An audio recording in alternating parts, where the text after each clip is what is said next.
तर आपण देव जो पवित्र आत्मा याबद्दल विचार करत आहोत. अगोदर प्रॉपर रेकॉर्ड झालं नाही, परत आपण घेत आहोत त्यामुळं.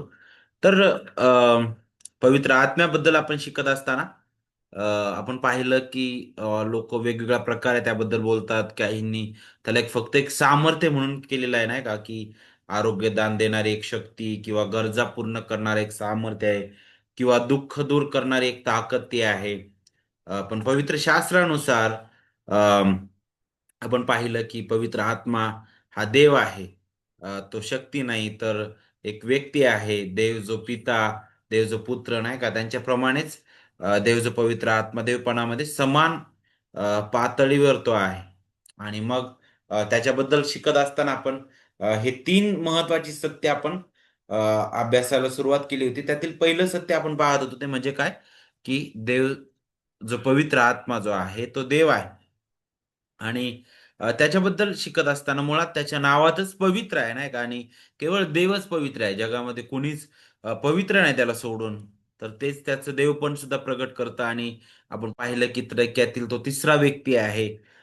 परंतु कोणत्याही प्रकारे तिसऱ्या दर्जाचा तो नाही, तर अगदी समान समान पातळीचा तो आहे. मत्ते 28:19 मध्ये प्रभू येशू ख्रिस्त स्वतः त्याचं नाव घेतो, नाही का, अगदी एका श्वासात तो नाव घेतो की पित्याच्या, पुत्राच्या आणि पवित्र आत्म्याच्या नावाने बाप्तिस्मा द्या म्हटलेला आहे.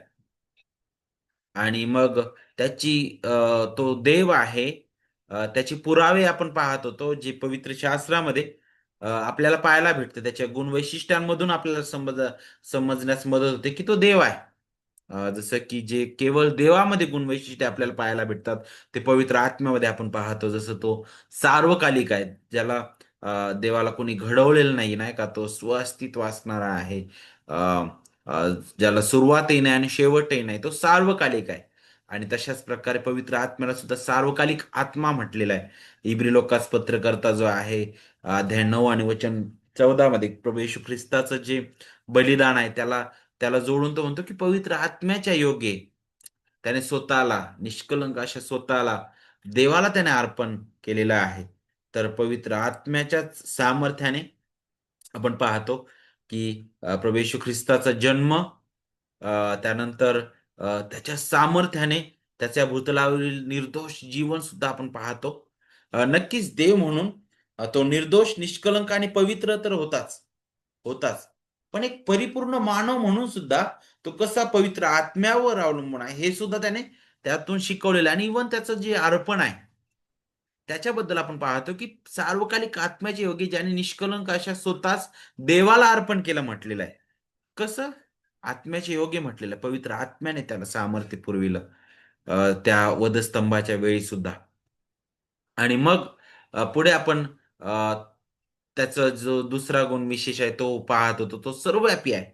हे केवळ देवच असू शकतो, नाही का, कारण असं कोणीच नाही की जो एका ठिकाणी आहे आणि नंतर त्याच वेळी तो दुसऱ्या ठिकाणी पण उपस्थित आहे. केवळ देव आहे की जो एकाच वेळी सगळीकडे उपस्थित राहू शकतो. आणि पवित्र आत्म्याबद्दल बोलण्यात आलेलं आहे. स्तोत्रकर्ता दावीद स्तोत्र 139 वचन 7-8 मध्ये म्हणतो की मी तुझ्या आत्म्यापासून कोठे निघून जाऊ, नाही का, तुझ्या समक्षतेपासून कोठे पळून जाऊ. मी वर आकाशात गेलो, चढलो तरी तेथे तू आहेस. आदलो की मी आपले अंथरूण केले तरी पहा तेथे तू आहेस म्हटलेलं आहे. तर नक्कीच त्याच्यापासून काहीच लपू शकत नाही. तो सर्व शक्तिमान आहे. अ, त्याला अशक्य असं काहीच नाही, नाही का. आणि म्हणूनच ज्यावेळेस देवदूत त्या मरियेशी बोलत होता, तो हेच दाखवत होता की देवाला अशक्य असं काहीच नाहीये.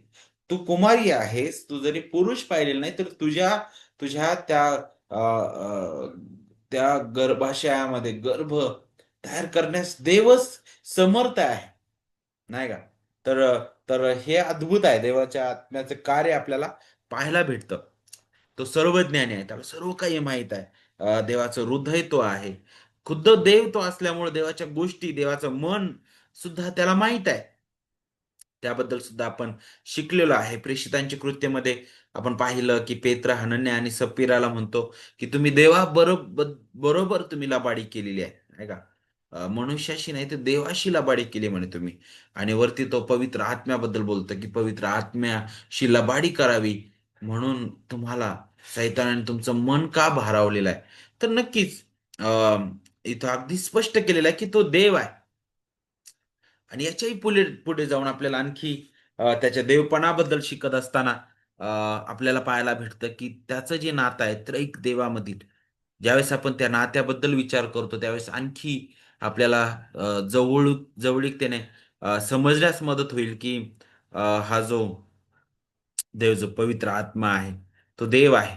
तर ऐक्यातील प्रत्येक व्यक्ती जे आहे ते इतर दोघा व्यक्तींबरोबर पूर्ण ऐक्याने आणि सहकार्याने कार्य करताना आपल्याला दिसतात. आता उदाहरणार्थ जर आपण पाहिलं तर रोमकरास पत्र अध्याय 8 आणि वचन 26 आणि 27 जर आपण वाचलं तिथं पहा, तसेच आत्मा ही आपल्या अशक्तपणात आपल्याला हातभार लावतो.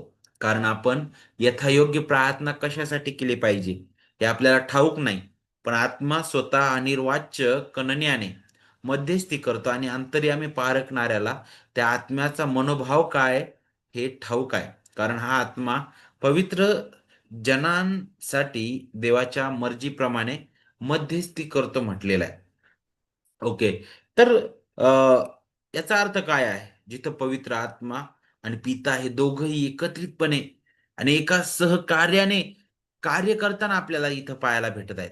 ते प्रार्थना कराव्यास आपल्याला शिकवितात. पिता आपला अंतर्याम पारखतो म्हटलेलं आहे त्या वचनात. आणि आत्मा पित्याजवळ आपण आपल्या गरजांविषयी केलेली मागणी जी आहे, ती योग्य व्यवस्थित रीतीने नाही का, तो सादर करतो. कारण काय सांगितलेलं वचन 27 मध्ये काय सांगितलं की पवित्र आत्मा आत्मा पवित्र जनांसाठी देवाच्या मर्जीप्रमाणे मध्यस्थी करतो. कशी? देवाच्या मर्जीप्रमाणे मध्यस्थी करणं काय आहे हे केवळ देवच जाणतो. पवित्र आत्मा जाणतो. आणि तो आपल्या अशक्तपणामध्ये आपल्याला हातभार लावतो. कारण आपण तुटतो पुष्कळदा, आपल्या प्रार्थना सुद्धा स्वार्थी असतात आणि आपण पुष्कळदा पडतो नाही का आपण, कारण योग्य रीतीने कशी प्रार्थना सादर करावी त्याच्यामध्ये सुद्धा आपण अपुरे पडतो. परंतु देवच पवित्र आत्मा, त्याला आपलं अशक्त पण माहित आहे आणि तो स्वतः आपल्यासाठी तो हातभार लावतो, आपल्यासाठी तो प्रार्थना करतो. आणि किती किती किती मोठ्या प्रमाणात तो प्रार्थना करतो आणि वाच्य कणण्याने म्हटलेलं आहे. अगदी अगदी अगदी त्या तळमळीने तो आपल्यासाठी मध्यस्थी आणि प्रार्थना करताना दिसतो.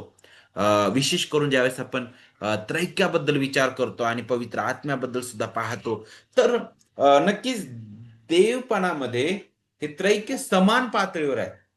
ज्या प्रकारे पिता परिपूर्ण देव आहे, तो सर्वव्यापी, सर्वज्ञानी, सर्व सामर्थ्य आहे, देवपणाची सर्व गुणवैशिष्ट्ये त्याच्यामध्ये आहेत. त्याच प्रकारे पुत्र सुद्धा परिपूर्ण देव आहे. सर्व देवपणाची पूर्ण गुणवैशिष्ट्ये त्याच्यामध्ये आहेत. त्याला म्हटलेलं आहे की देवपणाची सर्व जी पूर्णता आहे त्याच्यामध्ये मूर्तिमान वस्ती म्हटलेलं आहे. आणि त्याच प्रकारे देव जो पवित्र आत्मा आहे त्याच्यामध्ये सुद्धा देवपणाची सर्व गुणवैशिष्ट्ये पूर्णपणे आपल्याला पाहायला भेटतात. पण ज्यावेळेस तारणाच्या कार्याबद्दल पाहतो, कारण पुष्कळ वेळा लोक जे आहेत ख्रिस्ती जगतामध्ये काय झालेलं आहे माहिती आहे का, की त्याचं जे कार्य आहे, तारणाचं जे कार्य आहे, त्याच्यामध्ये त्यांची जी भूमिका आहे, त्या भूमिकेलाच घेऊन ख्रिस्ती जगतामध्ये त्या त्रैक्याकडे पाहिलं जातं. बरोबर. तारणाच्या कार्यामधील जी भूमिका आहे त्रैक्य देवाची, पित्याची, पुत्राची आणि पवित्र आत्म्याची, त्या भूमिकेला पाहून लक्षात घेऊन, विचारात घेऊनच त्रैक्याबद्दल विचार केला जातो. उदाहरणार्थ ज्यावेळेस आपण त्रैक्याबद्दल पाहतो, तर ह्या त्रैक्यामध्ये कोणत्याही प्रकारचा दर्जा नाही. मी वारंवार ह्या गोष्टी सांगत आहे. पिता, पुत्र, पवित्र आत्मा देवपणामध्ये समान पातळीवर आहेत. परंतु ज्यावेळेस तारणाच्या कार्याबद्दल आपण विचार करतो, तर आपल्याला पाहायला भेटतं की हे त्रैक देव स्वतःहून स्वइच्छेने एकमेकांच्या अधीन झालेला आहे. पिता जो आहे, पित्याच्या अधीन पुत्र झालेला आहे आणि पित्याच्या आणि पुत्राच्या अधीन पवित्र आत्मा झालेला आपल्याला पाहायला भेटतो. पण याचा अर्थ कोणत्याही प्रकारे त्यांचा दर्जा कमी झालेला आहे असं नाहीये. कारण पित्याने सुद्धा पुत्राला गौरव दिलेला आहे. पिता म्हटला, हा माझा परमप्रिय पुत्र आहे, ह्याच्याविषयी मी संतुष्ट आहे, तुम्ही ह्याचा ऐका. पुत्र सुद्धा म्हणतो की हे पित्याचे गौरव युगापासून तुझ्याकडे होतं, ते गौरव त्या गौरवाने तू माझं पुन्हा गौरव कर. योहान 17व्या अध्यायामध्ये आपल्याला पाहायला भेटतं. आणि पुढे जाऊन पुत्र सुद्धा म्हणतो की पवित्र आत्मा माझं गौरव करील म्हटलेला आहे. जरी पुत्र पित्याचं गौरव करतो, जरी पवित्र आत्मा पुत्राचं गौरव करत असला, तर या सगळ्यांमध्ये त्रैक देवाचं गौरव आहे. कारण तारणाची ही योजना फक्त पित्याची नाहीये, किंवा फक्त पुत्राची नाहीये, किंवा फक्त पवित्र आत्म्याची नाहीये. हे तारणाचं जे मुक्तीचं कार्य आहे, यामध्ये त्रैकी देव कार्यरत आहे. पित्याने तारणाची योजना केली. योहान 4:14 आपल्याला पाहायला भेटतं नाही का, पहिले योहानमध्ये जिथं काय सांगितलं, आम्ही पाहिलं आहे आणि आम्ही साक्ष देतो की पित्याने पुत्राला जगाचा तारणारा म्हणून पाठवलेला आहे. गलती 4:4 मध्ये सुद्धा काळाची पूर्णता झालेली आहे म्हटलेलं आहे. हा काळ आणि ही योजना हा पित्याने नियुक्त केलेली आहे. पित्याने. आणि त्या योजनेच्या अधीन पुत्र खुद्द झाला. पुत्राने ते स्वीकारलं की होय पित्या, मी ज्यांना तू माझ्यासाठी वेगळं केलेलं आहे, त्या लोकांसाठी मी स्वतः जाऊन माझ्या अनमोल रक्ताने मी त्यांना विकत घेणार आहे. पुत्राने वधस्तंभावर प्रायश्चित्त करून आपल्या तारणाचं कार्य सिद्धीस नेलेलं आहे. वारंवार प्रभू येशू ख्रिस्त म्हटलं की मी माझं स्वतःच नाही करत, पित्याने मला जे सांगितलं ते मी करतो. मी पित्याचं ऐकतो. नंतर प्रभू येशू ख्रिस्ताला म्हटलं की पिता आणि मी एक आहे.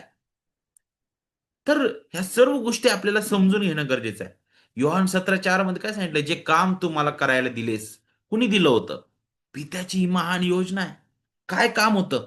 कशासाठी प्रभू येशू ख्रिस्त या भूतलावर आलेला होता? एकच उद्देश होता, त्याच्या प्रजेला त्यांच्या पापांपासून तारणं. आणि त्यासाठी त्याला त्याचं जीवन जगणं गरजेचं होतं. त्याला त्याला त्याचं त्याचं बलिदान देणं गरजेचं होतं. त्याचं रक्त सांडणं गरजेचं होतं. त्याचा देह वधणं गरजेचं होतं. आणि ते ख्रिस्त म्हणतो की यस, मी पूर्ण करत आहे. ख्रिस्ताने वधस्तंभावर ते पूर्ण केलेलं आहे. माहितीये का तुम्हाला पवित्र आत्मा काय करतो तारणामध्ये?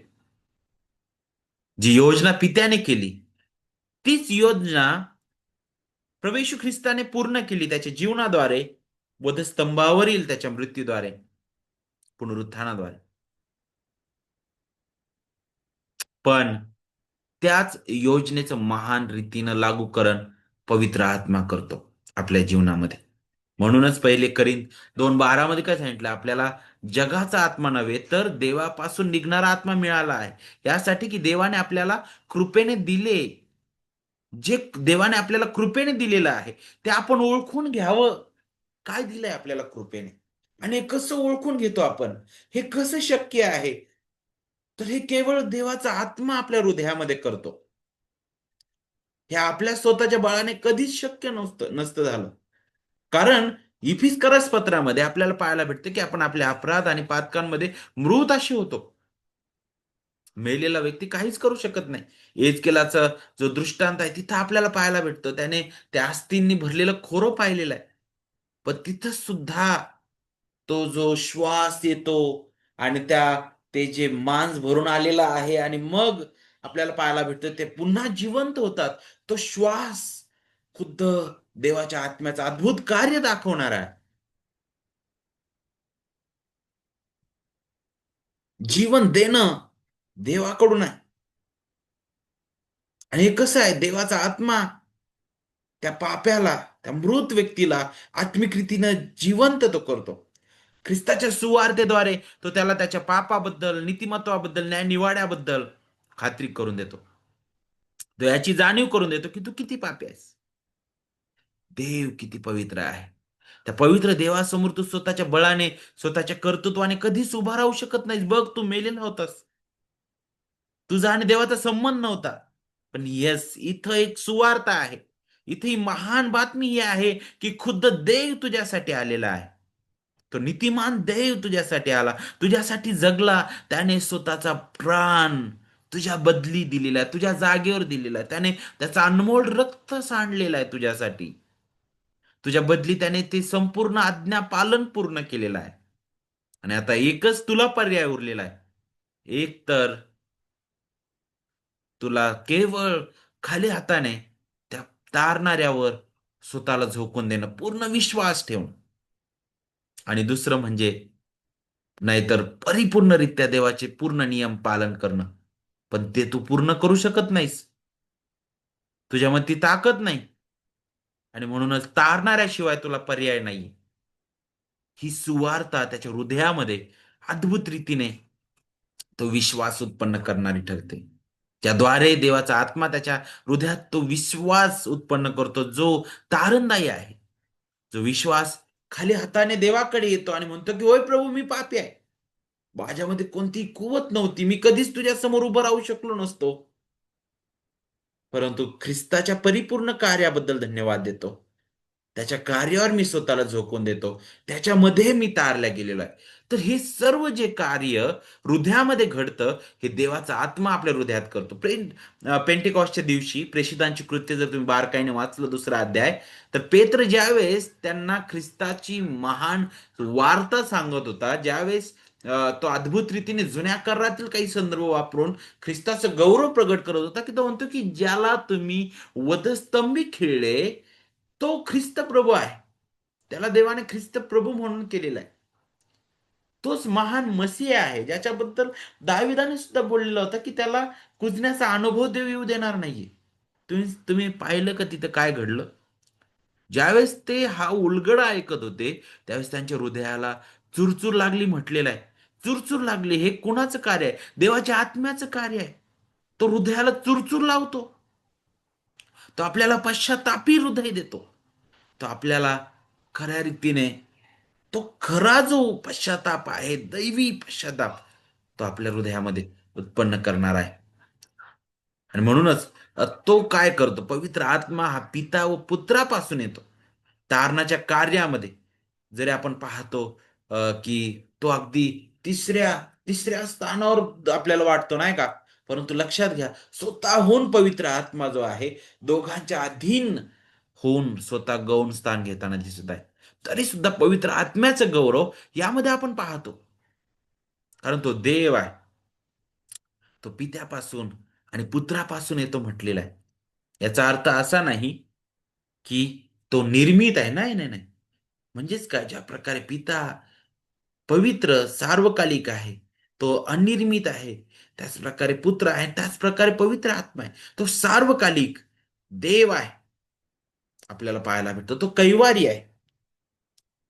पित्यामध्ये परिपूर्ण देवत्व आपल्याला पाहायला भेटतं. जो अदृश्य आहे. पुत्रामध्ये परिपूर्ण दैवत्व आपल्याला पाहायला भेटतो, जो दृश्य स्वरूपात प्रगट झाला. त्याच देहामध्ये आज तो स्वर्गात आहे. पवित्र आत्म्यामध्ये सुद्धा परिपूर्ण आपल्याला दैवत्व पाहायला भेटतं, देवपण पाहायला भेटतं. जे तारणामध्ये क्रियाशील रीतीने कार्य करताना आपल्याला दिसतं. तर त्याचं देवपण जे आहे, ते आपण आज थोडक्यात पाहिलेलं आहे. आता ज्यावेळेस आपण पवित्र आत्म्याबद्दल पाहतो, तर पुष्कळ वेळा त्याला फक्त एक ताकद, एक सामर्थ्य, एक शक्ती म्हणून पाहतात लोक. परंतु आपल्याला पाहायला भेटतं की त्याला व्यक्तित्व आहे. तो एक व्यक्ती आहे, तो शक्ती नाहीये. हे आपण समजून घेणं गरजेचं आहे. आणि ते आपल्याला पवित्र शास्त्रामध्ये पाहायला भेटतं. त्याला जी व्यक्तित्वाची जी गुणवैशिष्ट्ये आहेत, ते आपल्याला पवित्र शास्त्रामध्ये पाहायला भेटतात. उदाहरणार्थ, जसे एका व्यक्तीकडे ज्ञान असतं, त्याच प्रकारे त्याच्याकडे ज्ञान आहे म्हटलेलं आहे. तो ज्ञानाचा आत्मा आहे. त्याला सर्व काही माहित आहे. तो सर्व ज्ञानी आहे. जसा एका व्यक्तीला मन आहे, तशाच प्रकारे आपल्याला पाहायला भेटतं की त्याला मन आहे बघा. अंतर्यामी पारखणाऱ्याला त्या आत्म्याचा मनोभाव काय आहे, हे ठाऊक आहे. कारण आत्मा पवित्र जनांसाठी देवाच्या मर्जीप्रमाणे मध्यस्थी करतो. त्याला मन आहे. तो खिन्न होऊ शकतो. त्याला त्याला दुःख होतं. तो रागावू शकतो. त्याचं व्यक्तित्व आपल्याला पाहायला भेटतं. त्याला इच्छा आहे. परंतु त्याची इच्छा आणि आपली इच्छा याच्यामध्ये फरक आहे देवाचे प्रियलेकरांनो. त्याची इच्छा पवित्र आहे, महान आहे. ही इच्छा आपल्याला सरते शेवटी त्यात एक देवाबद्दल पाहायला भेटतं. कारण एकच जिवंत खरा देव ज्यावेळेस आपण म्हणतो, तर आपल्याला पाहायला भेटतं त्या त्रैक्यामध्ये एकच इच्छा आपण पाहू शकतो महान रीतीनं. ते जो पवित्र आत्मा, त्याची महानता, त्याचं व्यक्तित्व आपल्याला पाहायला भेटतं. तो दुखावला जाऊ शकतो नाही का? इफिस 4:30 मध्ये पहा, देवाच्या पवित्र आत्म्याला खिन्न करू नका म्हटलेलं आहे.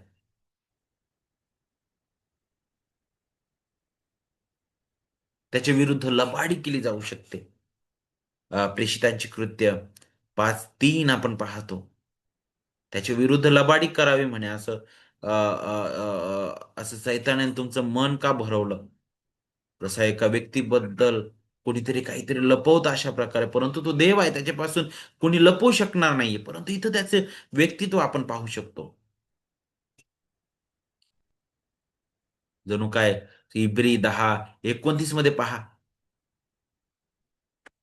तर ज्याने देवाच्या पुत्राला पायाखाली तुडविले, जेणेकरून तो स्वतः पवित्र झाला होता, ते कराराचे रक्त ज्याने अपवित्र मानले आणि कृपेच्या आत्म्याचा अपमान केला. पाहिलं? देवाचा पुत्र प्रभू येशू ख्रिस्त, त्याने केलेलं अद्भुत कार्य, त्याला तुच्छ लेखणारे, ते पायाखाली तुडवणारे, त्याला त्याला त्याला त्याच्या विरुद्ध बोलणारे, ह्या सर्व गोष्टी खुद्द कुणाचा अपमान आहे? पवित्र आत्म्याचा अपमान करणं ते आहे.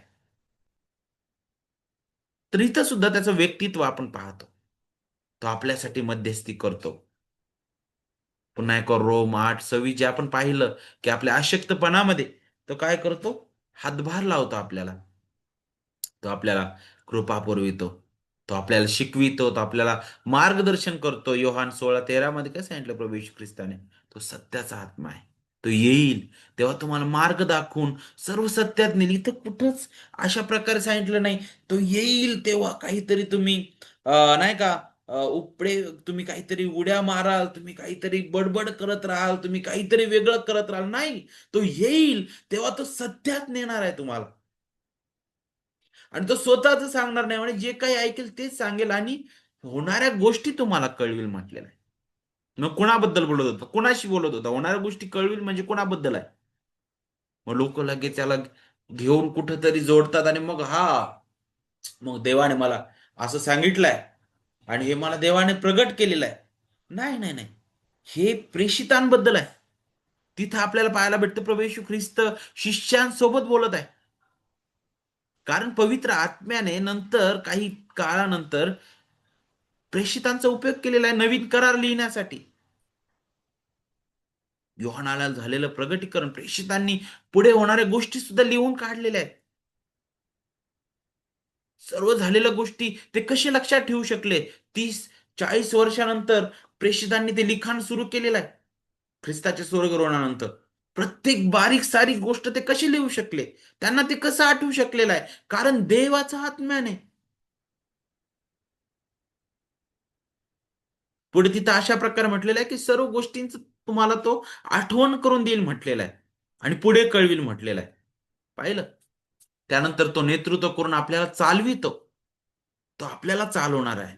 आपल्या प्रतिदिनी देवाचा आत्मा आपल्याला कृपा पुरवितो. सर्व गोष्टींमध्ये चालण्यासाठी. ज्यावेळेस आपण पडतो, त्यावेळेस आपल्या हृदयाला चुरचूर लागते. ज्यावेळेस आपण काहीतरी कुणाविरुद्ध काहीतरी पातक केलेलं आहे. त्यावेळेस आपल्या मनामध्ये चुरचूर, काहीतरी नाही का दोषी भावना ही कशी निर्माण होते? देवाचा आत्मा आपल्याला जाणीव करून देतो. तू चुकलेला आहेस.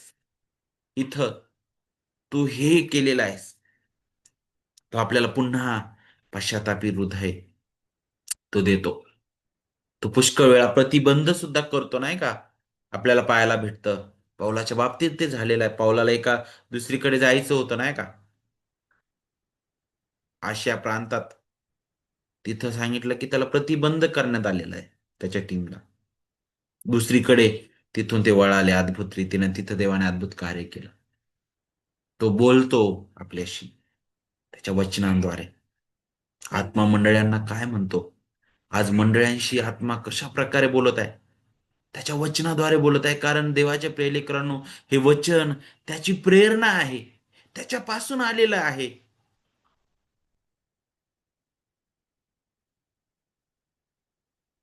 सर्व गोष्टींचा तो शोध करतो. गहन गोष्टींचा शोध करतो. देवाच्या वचनाचा उलगडा त्याच्याशिवाय शक्य नाही. पेत्राच्या पत्रामध्ये आपण पाहतो.